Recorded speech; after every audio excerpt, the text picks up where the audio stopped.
Welcome to the first instalment of the podcast extra, folks. The latest show, Kristian Jones, current Fishermania champion.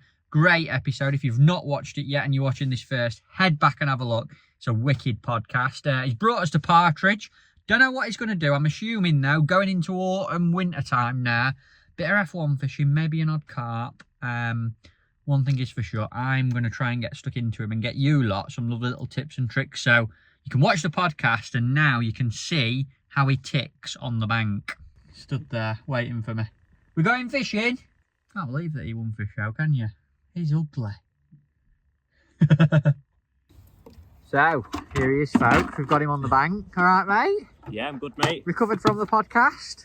Yeah, just about. It's a long way down to Essex, isn't it, Matt? The old talk funny down there and all, mate. Where are we and what are we going to do today, Kristian? Well, we'll come to Partridge Lakes, which is a venue where I do a lot of my coaching. It's a venue where I'm fishing a lot of matches and I'm going to be fishing a lot of matches through the winter. And I know, like, winter F1 sort of fishing is a topic that a lot of anglers like to talk about during the winter. They do a lot of that style of fishing. Yeah. And I've decided to come here today just to give you a bit of a rundown on the sort of tactics I'm going to be fishing over the next few months at Partridge, going into the winter months. What we got bait-wise then, mate? If people are going to come and do this over the next few months, what do they need on the tray?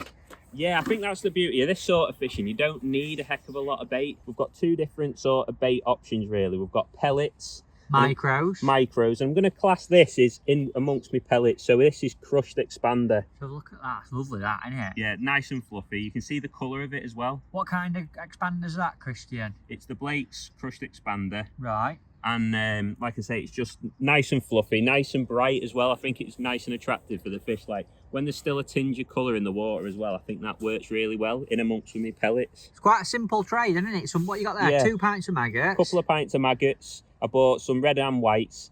I like to bring a mix at this time of year. Generally in the winter it's just reds, but while again there's still a bit of colour in the water, sometimes a white maggot's a good option. That's going to be for down the middle. I'm going to build that line up very aggressively through the day.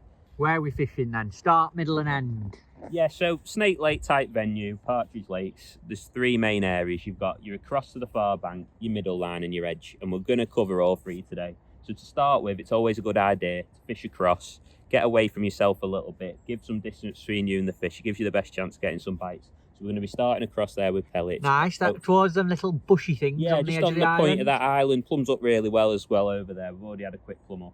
The next line we're going to have is down the middle. So right, where are you going with that then? Sort of roughly in the middle of this bowl. Yeah. And the nice thing at this time of year, when it's still mild, just coming out of autumn, I've got a good chance of catching shallow on that line still. You've got a lot of fish, cheeky shallow rig. Cheeky shallow rig as well on that line. If they don't come up, we'll just fish from on the bottom, but there's still a good chance of them coming up. Right. And then my sneaky line, something which I still fish, it's one of my favourite methods, is ground bait and maggots in the edge. But even though it's dropping cold this time of year? Sometimes even middle of winter, if you have a milder day, I will feed this. And I'm just going to fish just down this edge to my left here. I've got some reeds. We've got a nice pallet and we've got probably just over 2 foot water, which is still nice enough depth to catch fish at this time of year. So literally, start of the day, what are you going to do? How are you kicking off? So I'm not going to feed anything in the edge yet. I'm going to leave that for till a bit later on. But one thing I do want to do is start building my middle line up. So I'm not going to be feeding a lot. I'm just going to literally be flicking probably 15, 20 maggots twice on that line. Probably every time I ship in and out from fishing across. And it's just trying to build that line up.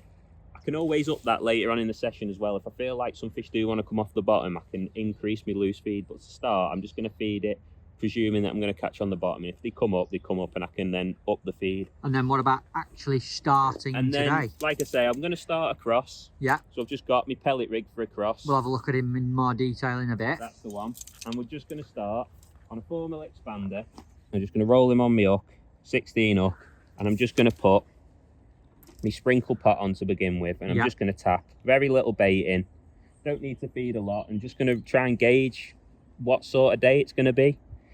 You tend to find at this time of year, you'll either have a day where you'll just have a steady match and you'll catch sort of odd fish all day and you have to rotate lines, or you'll have a day where it starts very slowly and you're going to have to build up and catch a really good run at the end. So there's no big pot of bait over there, anything like that. You literally fire some maggots down the middle to get that going. Yeah, tiny little pot, mate, few micros, and just try and see what's happening. Like I say, there's still a good chance we're going to catch a lot of fish today here at Partridge, but until we know how the fish are feeding, I don't like to commit to feeding too much bait. So I'm literally just tapping out. What came out then? Sort of 15, 20 micras? 15 or 20 micras. And then your rig, so accurate. That's one thing I've noticed there straight away.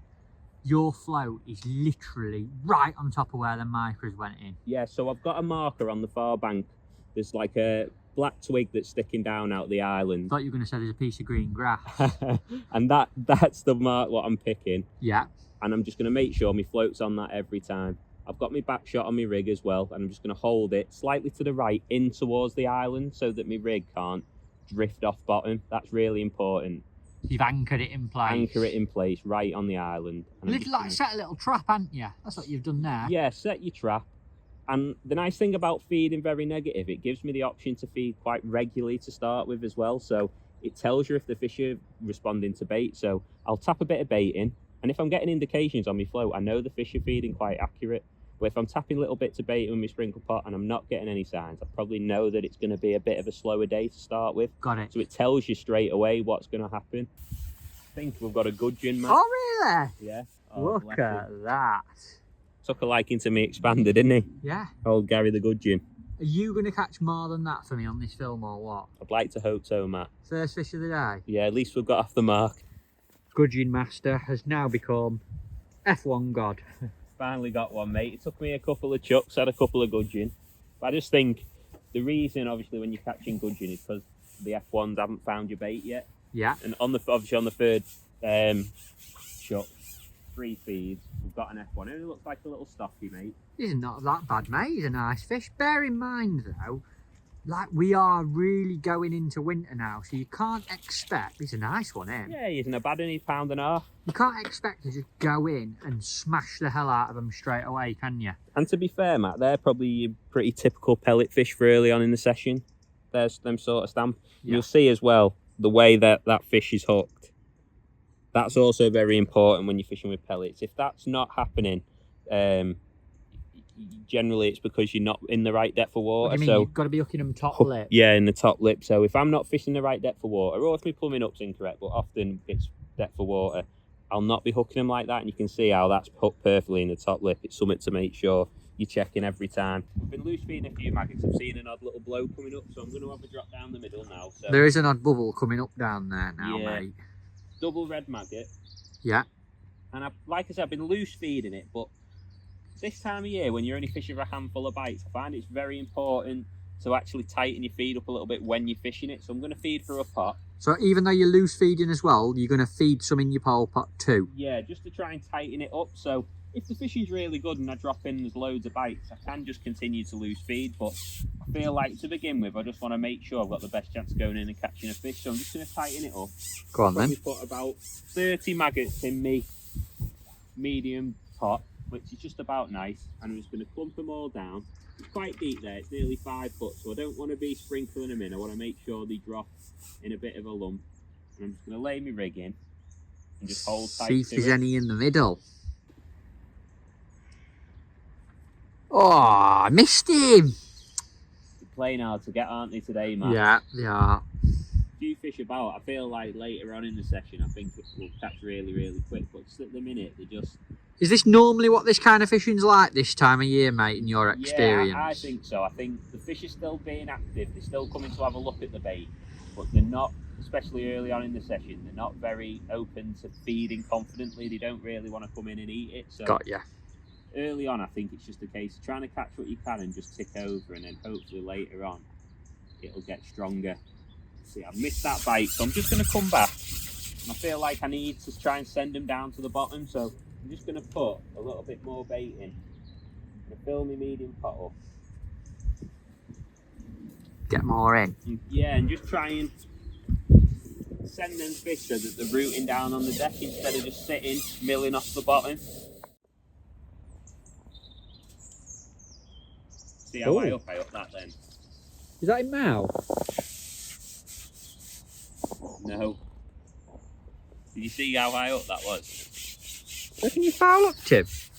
Yeah, like nearly on the surface. Wow. I reckon you might have hooked him in mouth, you know. You reckon? Yeah, and he was just swimming up. It was very unusual, wasn't it, Matt? Yeah, never seen out like that. No. No, he is foul. Is there? Yeah. All right. What's that telling you then, mate? First fish you've had down the middle. Well, we've gone in and we've missed a couple of bites straight away, and like I said, this is why I had the little shallow rig set up. I did feel like there was a chance that the fish wanted to be off the bottom, with it being like a bright day, quite mild. That's like one of them purpley coloured things, isn't it? Yeah. Like a shiny F1. Yeah. Look at that. Cracking fish. Looks like Tom Scola. Go on, so what are you thinking yeah, then? so I'm feeling like potentially fishing with that little deep shallow rig is going to be better. And it might be the case that during the middle of the match now that we will catch on that, and then later on as it cools off we'll drop back down on the bottom. But I'm feeling like a good option is just to pick my little deep shallow rig up. So I've got a rig, it's about 5 foot today down the middle. So I've got a little light strung out rig set up about 2.5 foot, so about half depth. I'm just going to go in and have a flip and see if I can catch on that. So interesting, mate, how quick you are to change as an angler. You know, like, obviously I know how keen you are from doing the podcast, but you've had a couple of drops in there, foul up to fish, and been fishing it, what, 5 minutes, and already you're like, yeah, right, I need to change, something different. Well, I think these sort of fish F1s, they're quite quick to tell you with indications what they're doing. So we went in straight away and 2 or 3 missed bites, and then I just foul up the fish. Tells you that them fish aren't settled on the bottom. They're probably just hovering off the bottom, intercepting a few of them maggots. And it's just worth going in and just having a drop on this, just to see if you can catch on it, because obviously it's no good sat there foul upping fish. You want to try and work out the best way of catching the most fish as quick as possible. And you find that, especially this time of year, them fish, you can't force them fish to go down with bait. If they want to sit off the bottom, you've got to try and fish from off the bottom. So catch them how they need to be caught, not how you want to catch them. Exactly, mate. So all I'm going to do, I'm not going to loose feed a lot, because I don't want to completely overcook my bottom line. But initially I'm just going to flick sort of 10 maggots over it and just try and see if I get any indications on my float. So there we go. Yeah. So like we said, thought that there was some fish shallow, and I've come off the bottom like on my 2.5 foot rig. I've just been loose feeding some maggots, and again I had a couple of little signs. I felt like they were there, and eventually we have hooked them. So foul looked one first, got one next up, really. Yeah, and I think now all I need to do, and what you normally find with this shallow fishing, is just need to find that depth where they're happiest to sit. So we started at roughly half depth, but that's not to say that is going to be the best depth. So you'll still tweak it and play around with it, and you'll just find even just a couple of inches either way, and then you'll literally be able to catch them a lot quicker once you've found that depth. They're very funny fish, these, especially in here where they get fished for a lot.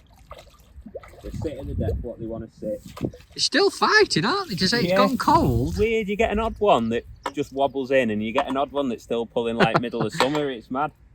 But that's brilliant though, mate, for like people watching at home. That just gives you an insight, folks. Like, Kristian's obviously gone in on the bottom, known it weren't quite right, foul up to that fish, and then come shallow and caught one straight away. Yeah, it's just working out what's happening in your peg, and great to see you doing it, mate. Yeah, it's always worth just having it set up, especially when you've got, like, you know, like the little F1 kits that a lot of us anglers use nowadays. Just have it on your kit, have it in your case. You can leave it set up. If you don't use it, you don't use it, but just have it there in case on them odd days when the fish do want to come off the bottom. Well, before you ship back out, I'm going to get you to give me a little rundown on that shallow rig, just so people can see it. Yeah, is that all right? Yeah. So I've got Elastic's Blue Hydro. Yeah. Nice and soft for this time of year. It's good for that. When I'm fishing shallow, I think you want a soft elastic so that when you hook them, they just swim out your peg, glide out nicely. Like that one did. Yeah. Glide out, slide out. 015 Guru Engage mainline. Like that for this time of year. It's just durable. Winter time, I use 015 all the way through. Nice. Got one number 8 cube as a back shot. Yeah. Just to help control the line, because I do like a bit of a longer line between my float and the pole. Yeah, what you got there? You got about 2 foot? 2 foot-ish. One, it allows me to move me depth quite easily. I can fish a range of depths with one rig, but also it just keeps the pole away from the fish as the water starts to clear a little bit. All geared towards winter, like That's it. The float's a 4B8 RW Winter Maggie. Nice. Real light little float, little solid bristle as well. no real resistance to the fish when they go to pull it under. It's so slim, innit? So slim, really that float. slim, really sensitive bristle. When they take it, they often just almost pull the elastic out. Got one little number 12 just under the float there. Yeah. That's just to get the float falling. With these really light floats, you often need a little shot like that just to get it to set nice and quick. Yeah. And then all I've got is a little strung out bulk of number 12s. 4 number 12s there, a couple of inches apart, just tapered slightly going down towards the hook. And then the hook length's 4 inches of 011 N gauge and a little size 18 Super LWG. Nice. And I've noticed you've got marks on your top kits, Kris, and you're so particular about depth. Yeah, How yeah. important are them in your fishing? I think it's really important, especially for shallow fishing. More just as a rough guide of what depth you're fishing at. It just allows you to know where you're at, and also for future matches as well. You know, I might come on, have a really good match catching at a certain depth, and I can go quickly back to that depth on the next match. So it does really help with me fishing. So if the fish are at what we started at there, 30 inches, 2.5 foot, we can happily stay at that. But then if I want to try a bit deeper, I can, and then come back down to 30 inches, and I know I'm back at the same. Precise, aren't you? Yeah, very precise. Probably a little bit faffy, but for this style of fishing, where I think depth makes a massive difference, I think it's very important. Cheers, mate. You got him. You got him, didn't you? You saw him. I seen him. That one coming as well, didn't it, Matt? And you flicked it fast and nicked him, didn't you? Just said these fish mugging you off. mugging me off. And he's not mugging you off now, is he? Unless he No. comes off, that would be quite funny for the film. If you lost him now. You've said it now, I have said it. I've put pressure on. Is it going to happen? Is it going to happen? No, we've got him. Oh, he's a donkey. Look at him. Lined a few up. Oh, he's a lively one. He's a lively one. Oi, oi, oi. You got him lined up shallow now, haven't you? Oh, lovely. When these big F1s turn up, proper satisfying way of fishing. So that's your starting line over there. Yep. You've nailed quite a few on your middle, turned it into a shallow line. What's next, mate? Well, I just thought I'd try and see if I could nick a few carp on that line, what I told you about down the edge with the ground bait. Oh, the old winter margin. The old winter margin. About half an hour ago, I put a pot in, about 100 ml of the crust expander. 100 mil of that. Yeah. Yeah. That's just hopefully gathered a few fish there, and I'm just going to go in, set a little trap, not a lot of bait, again, medium pole pot, Yeah. just with a bit of crushed expander. It's not a lot of food in that, but it's just enough to create a bit of a cloud. It's smelly, innit? And Draw attractive. a fish in, the colour of it as well, I think you can see from a long way away. What you got on your hook, mate, there then? Put double maggot on, a red and a white maggot. Is that a good combination, red and white? Sheffield United? Yeah, I don't know what it is. I always seem to try that first. I don't know what it is. It just seems to work. Let me bait come out.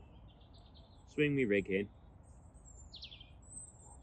drop me rig right on top of it, and hopefully should be a carp or two knocking about. That was a nice bite, mate.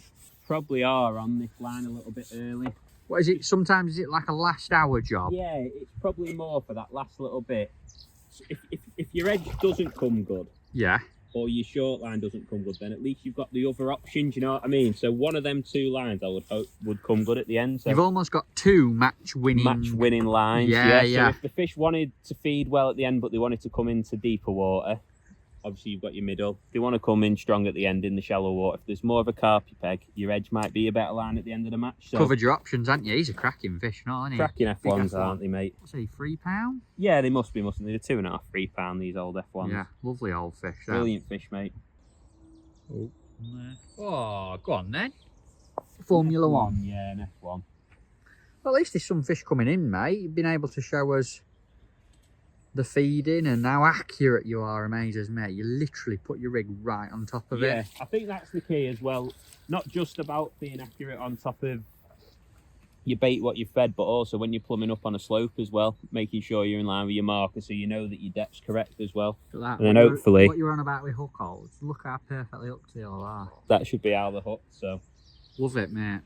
And don't forget, folks, the podcast is out now. If you've watched this first, make sure you head back and watch it. Where is it, Kris? it's on the Tackle Guru TV YouTube channel. Ah, and what have people got to do if they want to see more? Subscribe. Don't forget, like and subscribe. See you later, folks.